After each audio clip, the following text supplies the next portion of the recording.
देख रहे हैं जिद्दी कलम डिजिटल न्यूज चैनल, जिद सच दिखाने की। देखिए, आपके माध्यम से सर्वप्रथम मैं अपने शीर्ष नेतृत्व का, आदरणीय मुख्यमंत्री बहुत ही ऊर्जावान हमारे श्री पुष्कर सिंह धामी जी का, प्रदेश अध्यक्ष जी का, और भारतीय जनता पार्टी के जिले के संगठन का, और यहाँ के आदरणीय विधायक श्री सुरेश चौहान जी का, और समस्त पदाधिकारी कार्यकर्ता बंधु एवं यहाँ की जो देवतुल्य जनता है।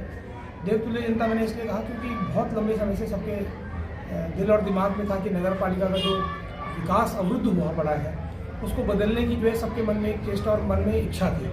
तो उसी को देखते हुए जो भारतीय जनता पार्टी के शीर्ष नेतृत्व ने एक अपने पुराने कार्यकर्ता को 23 साल से जो पार्टी की सेवा कर रहा था उसको भारतीय जनता पार्टी का प्रत्याशी बनाया। उसके लिए मैं सभी लोगों का अपनी तरफ से जो है आभार व्यक्त करना चाहता हूँ। और क्योंकि शहर में समस्याएं बहुत हैं, यहाँ तक कहा जा रहा है कि 15 साल तो मौका है, भारतीय जनता पार्टी चुनाव मौका है।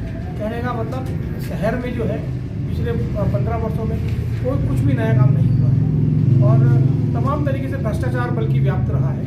उसको मैं आगे जब अपनी प्रेस वार्ता करूँगा फिर उसमें उस पर बात करूँगा। अभी विजन के हिसाब से यह है कि जो सबसे बड़ी यहाँ की समस्या है कूड़े का निस्तारण है। कूड़े का निस्तारण बहुत बड़ी यहाँ की जटिल समस्या है और जिसमें से आम जनमानस यहाँ का परेशान है। और हम लोग भारतीय जनता पार्टी के लोग हैं और मैंने सब लोगों से आग्रह भी किया है कि ट्रिपल इंजन की सरकार बुलाइए, क्योंकि जो है भारतीय जनता पार्टी का जब नगर पालिका का अध्यक्ष होगा, प्रदेश में हम लोगों की सरकार है, देश के अंदर हम लोगों की सरकार है, तो निश्चित तौर पर प्रदेश ही नहीं पूरे हम जो है दिल्ली से भी बजट लाने में सक्षम है। क्योंकि ये जो है केवल उत्तरकाशी केवल एक जिला या शहर की पालिका नहीं है, ये 2 मुख्य धामों का पड़ाव स्थल भी है। तो सीधे जो है यहाँ की नज़र यहाँ पे जो है दिल्ली से नज़र रहती है और यहाँ पे पॉकेट पार्किंग की समस्याएं हैं। आस्था पथ हम लोग बनाएंगे। जनता का सवाल है, जिद्दी कलम की तरफ से हम आपसे जनता का सवाल पूछ रहे हैं। मुख्यमंत्री के जनसंपर्क अधिकारी रहते हुए श्री किशोर भट्ट उत्तरकाशी नगर की जन समस्याएं सुलझा सकते थे। बतौर जनसंपर्क अधिकारी नगर क्षेत्र के लिए क्या काम किया? देखिए, जो आप सवाल पूछ रहे हैं जनसंपर्क अधिकारी का मतलब आप जो सवाल पूछ रहे हैं आपको स्वयं में पता होगा। जनसंपर्क अधिकारी मतलब उनसे जनता को उनसे मिलवाना। वहाँ पे मैं ऑफिस का काम देखता था और मैं किसी भी जो हूँ अभी तक जो है जनप्रतिनिधि के रूप में नहीं आया हूँ और ये प्रथम बार मैं अपने जीवन में चुनाव लड़ रहा हूँ। तो मेरा आप लोगों से आग्रह, जब आप मुझे जनप्रतिनिधि के रूप में यहाँ बैठाएंगे तो निश्चित तौर पर मैं जो है आगे बहुत अच्छा विकास का काम करूँगा। धाकड़ धामी के जनसंपर्क अधिकारी रहने के बाद आखिर किशोर भट्ट को नगर पालिका परिषद चुनाव लड़ने की जरूरत क्यों और किसलिए पड़ी?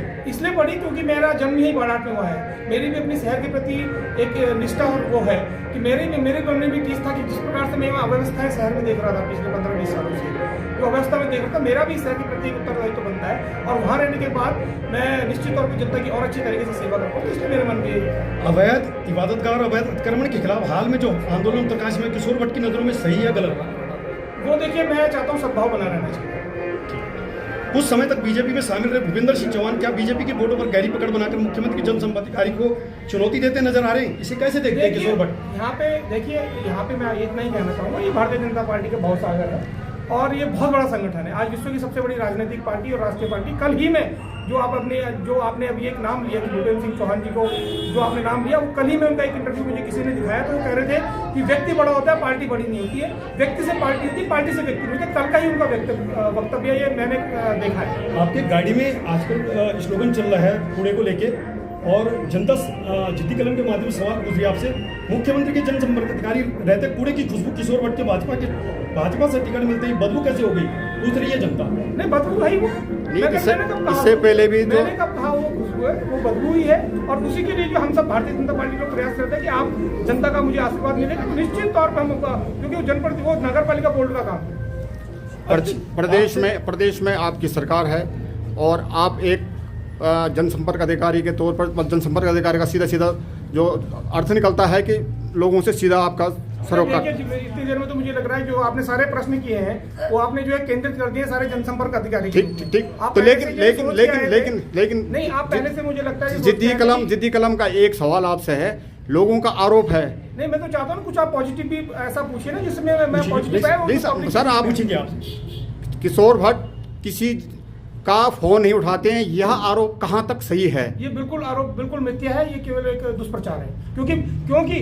क्योंकि ये भी परमात्मा की कृपा है मेरे ऊपर, क्योंकि मेरे ऊपर बोलने के लिए कुछ नहीं है किसी पे, तो ये कम से कम यही फैला दो कि किशोर भट्ट फोन नहीं उठाता है। ठीक है, नगर पालिका में आपका कहना है कि नगर पालिका में भ्रष्टाचार हुआ है, लेकिन उसी नगर पालिका का जो अध्यक्ष था वो आज बीजेपी में शामिल है, क्या वो आप भ्रष्टाचार मुक्त हो गया है?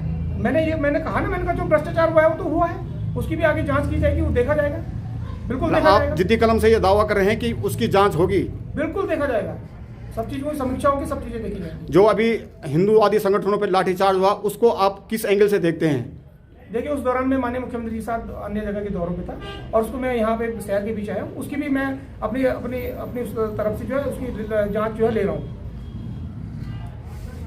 आप जिद्दी कलम के माध्यम से जनता को क्या संदेश देना चाहते हैं? देखिए, मैं जिद्दी कलम के माध्यम से कहना चाहता हूँ कि मैं भी जिद्दी व्यक्ति हूँ और मैं आज यहाँ पे विकास के नाम पे अड़ा हूँ और मेरी जनता से एक ही मांग है, एक ही मैं चाहता हूँ कि आप लोग मुझे आशीर्वाद स्वरूप अपना वोट दें और मैं भी जिद पे अड़ा हूँ कि मैं विकास करके दिखाना चाहता हूँ।